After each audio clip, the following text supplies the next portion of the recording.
everyone, my name's Aaron. And I'm Emma. And this is the Elysian Valentina Podcast. So today we're going to talk to you about troubleshooting and particularly around lash lifting. We get heaps of questions coming in every day on our social media about why things are not working, and we just thought we would jump on and do some troubleshooting. So here we go. So I'm going to be asking the questions and Emma is going to be providing the answers. She's our resident expert. So the first question is, why do some lashes lift but others don't? So the first thing we need to look at is lash type. Are the lashes naturally oily? Have we cleansed the lashes correctly? Is the cleanser that we're using 100% oil free? A lot of cleansers on the market will say oil free, but we're looking for 100% oil free. Do we need to add a saline step to degrease the lashes? And are the lashes down pointing? If the lashes are down pointing, did we need to extend the processing? And most importantly, did we do a lash check? A lot of instructions on lash lifting products will have a specific timing, but remember that these are only guidelines. Every lash type is different. So in some cases, we may need to extend the timings. From a lash check, we're looking for the lashes to be soft and flexible, almost like a spaghetti consistency. Yeah, good. So the next question is, why have the outer corners not lifted? So one of the things that we need to look at is eye shape. If we're working on an eye shape that's almond or a monoloid eye shape, we need to adjust the way that we're wrapping the outer corners. They want to be placed vertically. In some cases, they may need just pushing in slightly towards the centre. And also the product application. For lashes that are down pointing on the outer corners, we may need to just take the product slightly higher on these outers. And the next question is, why are the lashes not sticking to the shield? So again, let's go back to lash prep. If the lashes are naturally oily, we're going to need to probably go in with a saline step to degrease the lashes. Also, take a look at the shields. Have we cleansed the shields properly before we're reusing them?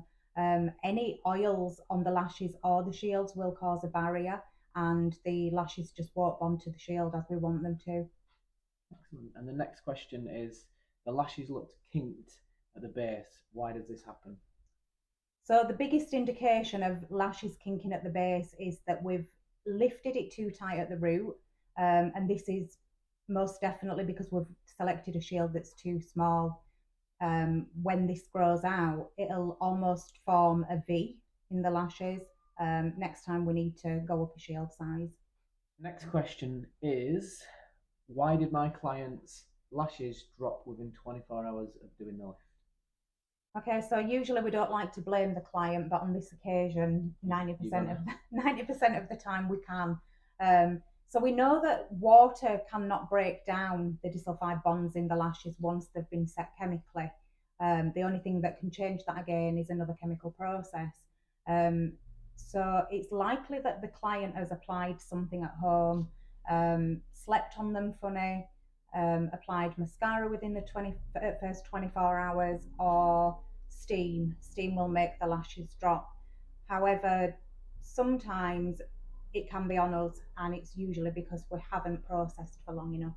Awesome. And a top tip is to make sure that your client has a scuba mask or some goggles in the shower.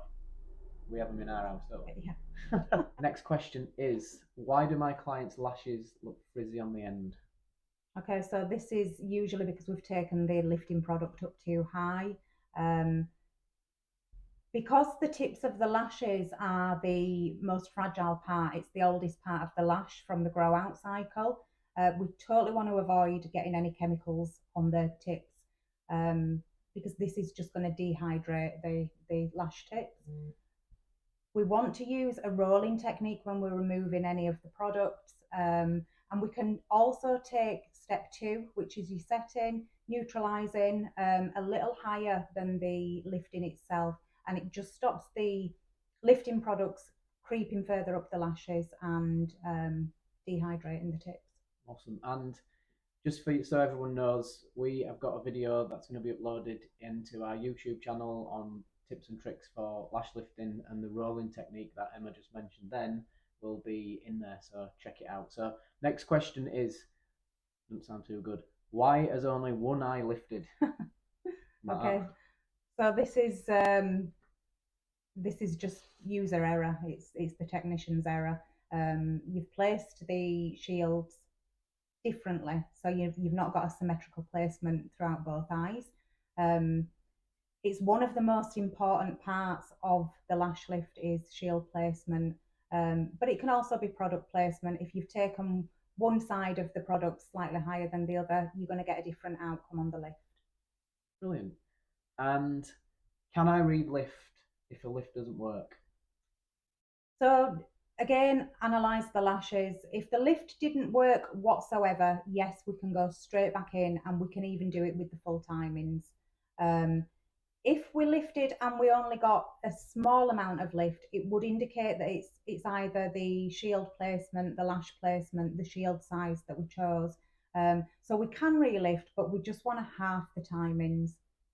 Okay, next question is why can't I get a good result with thicker lashes?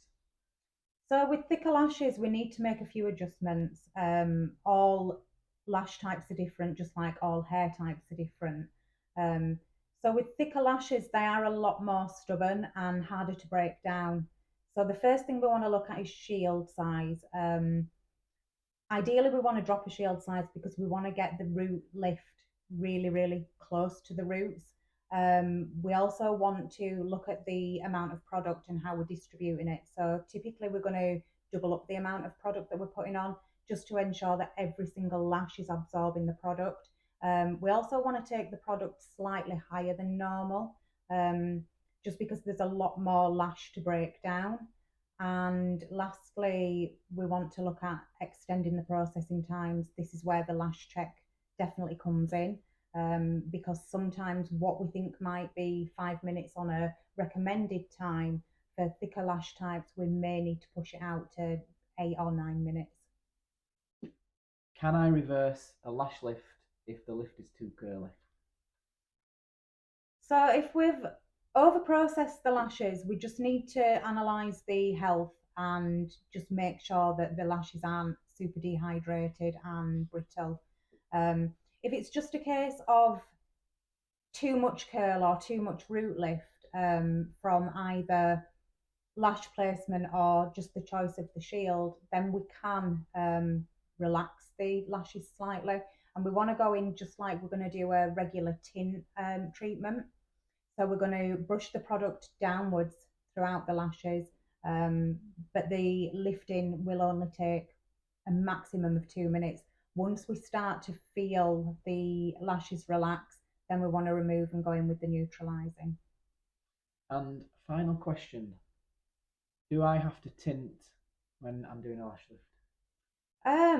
We don't have to tint, but it's always good to recommend to your client that they do have the tint because the chemical process will strip the melanin from the lashes, which is like just stripping a pigment of colour out. And over time, it can make the lashes appear almost like a reddy auburn colour, really light and transparent. So adding that tint not only makes the lashes look better, it also makes them look longer and fuller. So that brings us to the end of today's session, and we've answered all the questions that you guys have put on our social media channel. If you do have any more questions, put them in the comments below. If you haven't subscribed to the channel, hit subscribe. There will be more videos like this coming out. Plus, we're going to be posting tips and tricks on lash lifts in the next couple of days. So watch out for that. And we will see you very shortly.